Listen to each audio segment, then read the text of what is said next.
Now, I've listened to this album before, but, I'm cool with listening to it. You know what I'm saying? Some shit again, having some conversation, you know what I'm saying, live with the good people. Cause I will simply amaze you, praise you, pay you, do whatever you say do, but black it can't save you. I always remember hearing that, like, this song that's about, like, hip-hop and how powerful and all this shit, and then at the end it was just like, but it can't save you. It's just like, oh. It's like that ended more negatively than I was expecting, you know? I think there's a lot of, like, 90s rap where it's just like, oh, thought these guys are the truth, and it's like, don't look up stuff about them.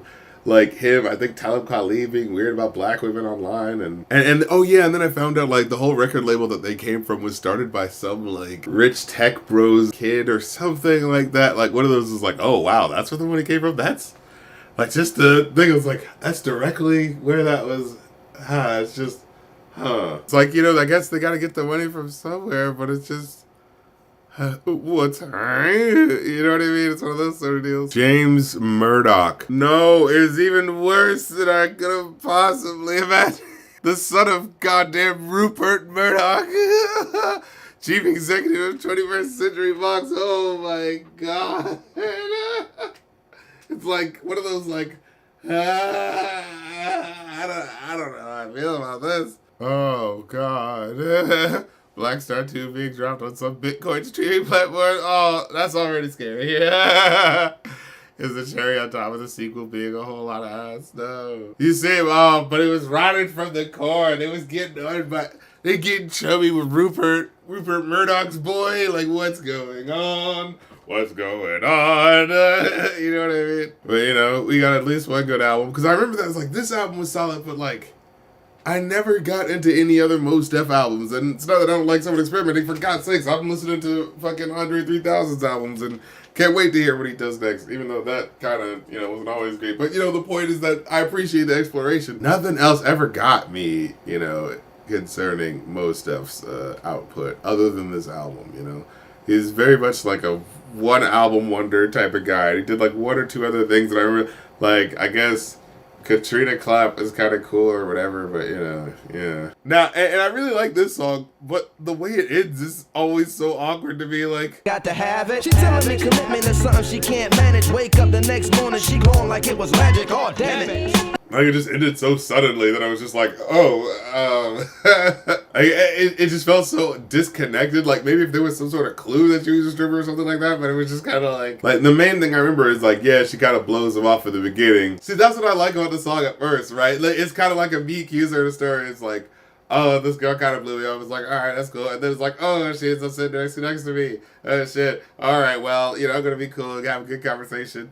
And then sort of like, then she stops me before I leave. Like, oh, okay. Like, all right, so I guess I was cool, And then the conversation continues. Yeah. What it's like.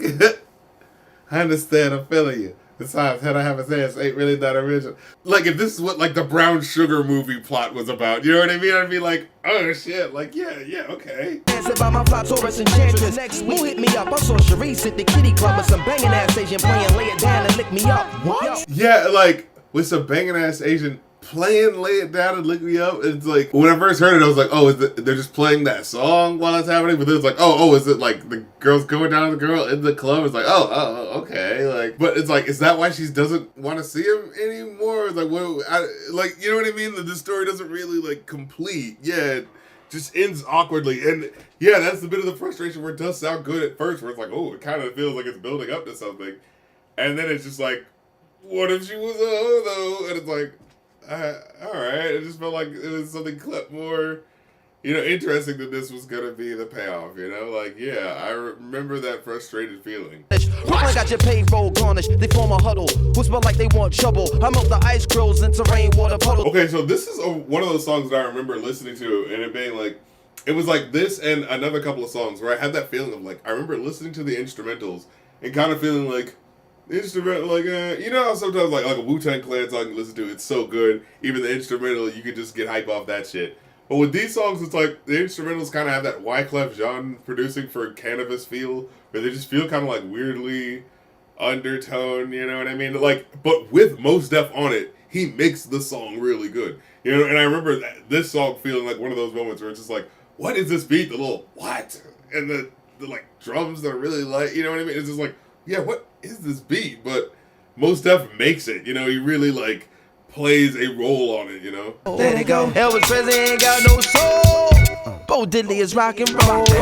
It's so insane. I remember distinctly the unquestionable era of the, you know, all these musicians, Rolling Stones, you know, Elvis Presley, all these guys are unquestionably great.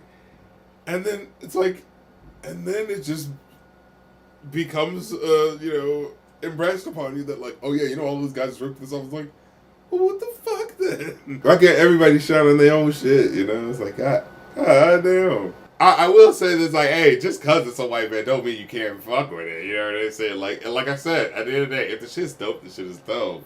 That's how I feel personally. That's just how I feel, you know. Even when I'm coming through in stereo, you make a mockery of what I represent properly. You, why you starting me? I take that shit straight to the artery. Yeah, I remember this song started strong, but it's one of those like, yeah. And Talib Kweli, I've never 100% been sold on him. I remember someone described him as having the excited puppy flow, you know? I remember hearing this song, it always felt so like abstract and weird and like otherworldly. Again, it's like, oh wow, this is what hip-hop can be and sound like, you know? Oh man, Creepy Cripple, you guys are too right. I mean, you're too right. Talib and Yasin are the types to make one great album and get a Messiah complex off until the end of time. For real. For real. Ain't no other explanation. You know what I mean? Lauryn Hill, it's the lot of them. The right place.